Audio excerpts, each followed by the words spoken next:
আসসালামু আলাইকুম গাইস, আজকে আমার ডাক্তার দিয়ে মাছ রান্না করবো। দেখেন কিভাবে রান্না করে এই যে পেঁয়াজ মরিচ রসুন বাটা দিয়ে দিল,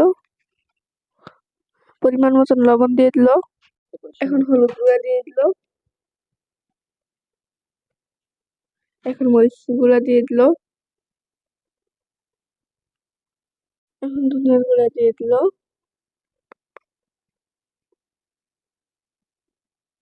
এখন তেল দিয়ে দিল, এখন মাখিয়ে নিল,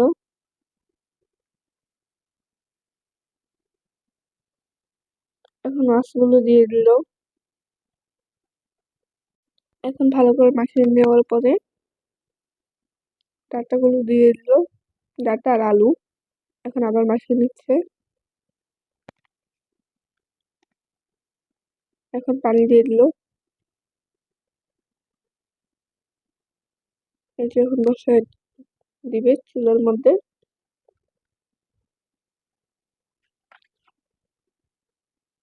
এখন ঢাকনা দিয়ে দিল, এখন নাড়াচাড়া দিয়ে দিল, এখন কিছুক্ষণ জন্য ঢাকনা দিয়ে ঢেকে দিয়েছিল। আগে আমাদের ভিডিওটি ভালো লাগলে লাইক কমেন্ট শেয়ার করে দিবেন। এই যে ধনিয়া পাতা কুচি দিয়ে দিল,